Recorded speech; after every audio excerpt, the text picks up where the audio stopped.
नमस्कार, मैं हूं विवेक प्रकाश और आप देख रहे हैं द रफ कट। बिहार में चुनावी सरगर्मियां एक तरीके से शुरू हो गई हैं।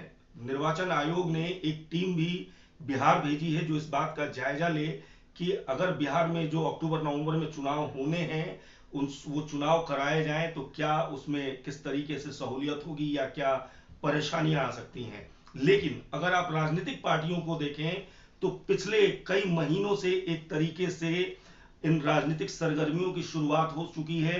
वोटर्स को लुभाने के की जो कवायदे हैं वो शुरू हो चुकी हैं। सरकार की तरफ से अगर देखें, जो बिहार में एनडीए की सरकार है जिसके मुखिया हैं नीतीश कुमार और बीजेपी वहां पे सहयोगी पार्टी के तौर पर है, जिसके नेता सुशील कुमार मोदी वहां पे उप मुख्यमंत्री हैं। लेकिन इसके पहले अगर 2015 के चुनावों को अगर आप देखें तो ये समीकरण बिल्कुल उल्टा था।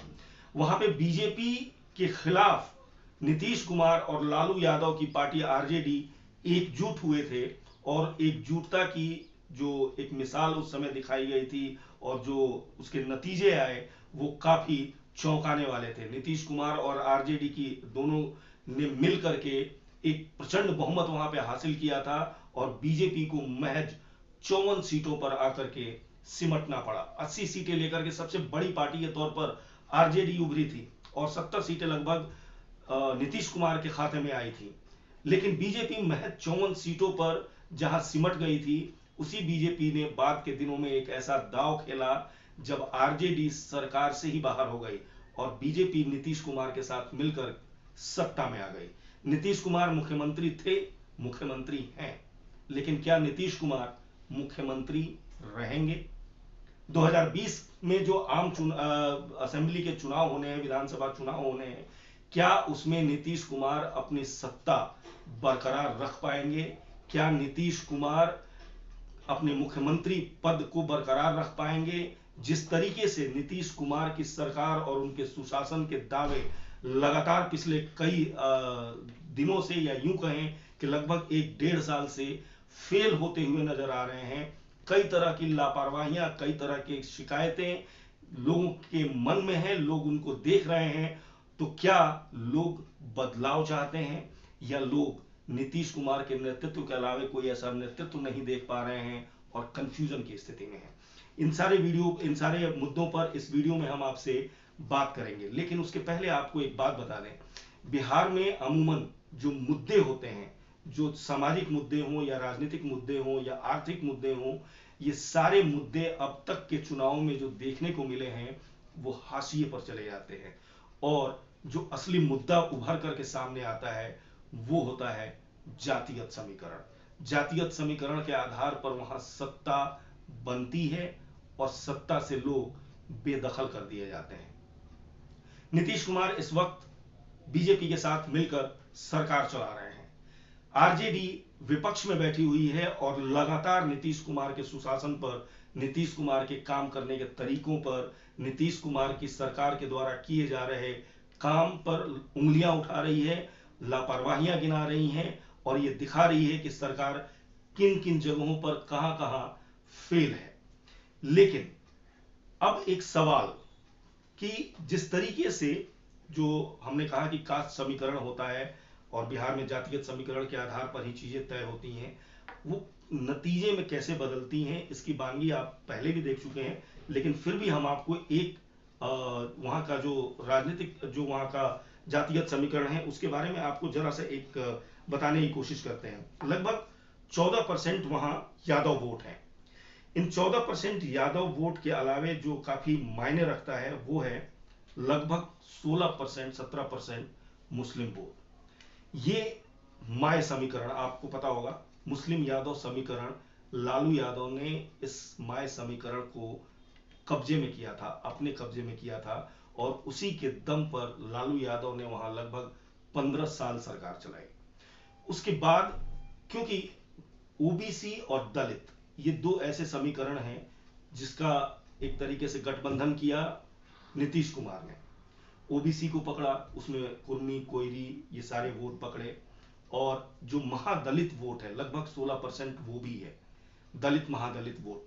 ये दलित महादलित वोट बैंक को आधार बनाकर आधार बनाया नीतीश कुमार ने पिछले दिनों में, और नीतीश कुमार को भी सत्ता पर काबिज हुए लगभग 15 साल बीत चुके हैं।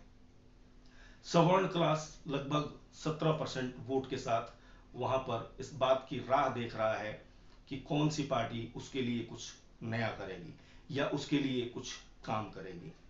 नीतीश कुमार की सरकार पर अगर नजर डालें पिछले 1-1.5 सालों में, तो पटना में आई हुई बाढ़ के बाद नीतीश कुमार एक तरीके से फेल साबित हुए हैं।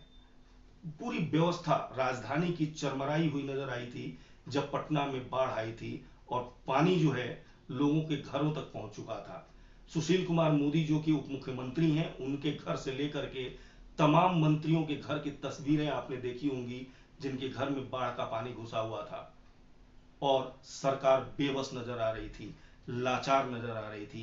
किसी को कुछ समझ में नहीं आ रहा था कि आखिर ये एकाएक ड्रेनेज की जो व्यवस्था है वो ऐसे कैसे चरमराई कि पानी निकलने का कोई साधन नहीं है। ऐसे में एक नेता वहां गलियों में, सड़कों पर लोगों की मदद करते हुए दिखा, वो था पप्पू यादव। पप्पू यादव उस वक्त से लगातार जनता के बीच में काम कर रहे हैं। पटना में आई हुई बाढ़ के बाद से लेकर के हाल में जो मजदूरों के पलायन का मुद्दा रहा, उसमें पप्पू यादव कहीं नोट बांटते हुए दिखे, तो कहीं गरीबों के लिए टिकट लेते हुए दिखे, तो कहीं कोटा में फंसे हुए छात्रों के लिए बस की व्यवस्था करते हुए दिखे। अपने तरीके से पप्पू यादव अपनी एक साख बनाने में लगे हुए हैं, एक ऐसा चेहरा बनने की कोशिश में लगे हुए हैं जो बिहार को एक नेतृत्व प्रदान कर सके।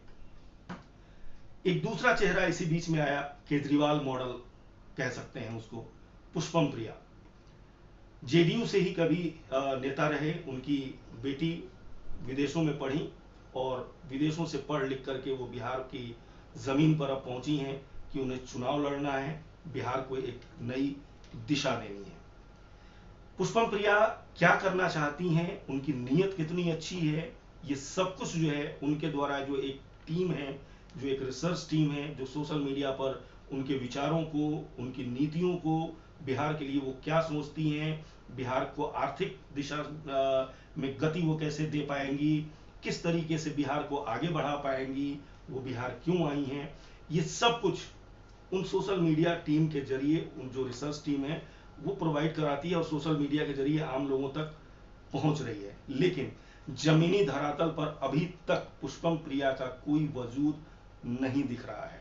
ऐसे में जनता के लिए पुष्पम प्रिया पर विश्वास कर पाना या पुष्पम प्रिया की नीतियों को वो कैसे समझते हैं, ये थोड़ा मुश्किल है। पप्पू यादव, पुष्पम प्रिया, उपेंद्र कुशवाहा, जीतन राम मांझी या फिर मौसम वैज्ञानिक माने जाने वाले रामविलास पासवान, उनकी पार्टी किस तरफ देखेगी, क्या सोचेगी, क्या कोई नए समीकरण के जरिए किसी नए गठबंधन में आएगी या फिर एनडीए के साथ रहेगी, जनता अभी इनको भी देख रही है। क्योंकि जनता को भी ये लगता है कि रामविलास पासवान और उनकी पार्टी उसी पार्टी के साथ जाएंगे जिसकी सरकार बननी होगी। जनता एक तरफ बदलाव तो देख रही है, लेकिन दूसरी तरफ कंफ्यूजन की स्थिति है। कंफ्यूजन ये कि अगर नीतीश कुमार नहीं तो उनका विकल्प कौन। अब आरजेडी, तेजस्वी की बात करते हैं। तेजस्वी की बात करें और आरजेडी की बात करें, उससे पहले बिहार में आज एक वीडियो बड़ा वायरल हो रहा है। वो वीडियो आपको दिखाते हैं, नाम नहीं बताएंगे हम। आरजेडी के एक विधायक का ये वीडियो बताया जा रहा है जो कोरोना के इस काल में जहां सब लोगों को घर में रहने की बात कही जा रही है, वो लोगों के बीच एक भीड़ में पहुंचते हैं, वहां क्रिकेट खेलते हुए दिखाई दे रहे हैं। देखिए पहली बॉल पे कैसे विधायक जी छक्का मारते हैं। अब दूसरी बॉल, विधायक जी को लगा कि शायद इस पे भी छक्का मार देंगे, 2 कदम आगे निकलते हैं, यहां तक कि क्रिस तो छोड़िए, पिच से बाहर आ जाते हैं और ऐसे बाहर आते हैं कि लुढ़कते हुए फिर नजर आते हैं। आरजेडी की भी जो दशा है वो कमोबेश यही है। नीतीश कुमार की सरकार और उनके सुशासन की कमियां गिनाते हुए आरजेडी लीड तो लेती है, एक किसी मुद्दे को लेकर आगे तो बढ़ती है, लेकिन उसके बाद डिरेल हो जाती है। पता ही नहीं चलता कि आरजेडी अपनी किस सोच को आगे बढ़ाना चाहती है, किस जरिए आगे आना चाहती है और किस विचारधारा को आगे लेकर के जाना चाहती है। कभी पारिवारिक समस्या सड़क पर आती है तो कभी कोई और समस्या। कोई बांसुरी बजाता हुआ दिखता है तो कोई पूरे कोरोना काल में सिर्फ ट्विटर पर दिखता है। और आरजेडी की स्थिति जो है वहां वहां पोह की स्थिति है। आरजेडी अपने आप को प्रमुख विपक्षी दल तो कहती है। आरजेडी को अभी भी भरोसा है कि माय समीकरण जो 14% और 18% का वोट बैंक है वो उसके खाते में आएगा और वो सबसे बड़ी पार्टी के तौर पर उभरेगी, या हो सकता है कि वो मुख्यमंत्री भी तेजस्वी यादव बन जाए। एक इंटरव्यू के दौरान उन्होंने कहा भी था कि वो मुख्यमंत्री पद की रेस से बाहर नहीं है, और मुख्यमंत्री उनकी पद जो है उनकी महत्वाकांक्षा नहीं, वो बिहार को आगे बढ़ाने के लिए मुख्यमंत्री बनना चाहते हैं। लेकिन जिस तरीके की राजनीति आरजेडी करती हुई दिख रही है, जिस तरीके से आरजेडी अपने ही कुनबे को नहीं संभाल पा रही है, जिस तरीके से आरजेडी के अंदर ही जो उसके सीनियर नेता हैं, जो उनके बड़े नेता हैं, रघुवंश प्रसाद सिंह जैसे नेता हैं, वो चुनाव के ठीक पहले नाराज होते हुए दिखते हैं, पार्टी छोड़ने की बात करते हैं। आरजेडी के जो जो जो शीर्ष जो उसका आला कमान तो नहीं कह सकते, क्योंकि पूरी पार्टी जो है एक तरीके से परिवार पर अब निर्भर है।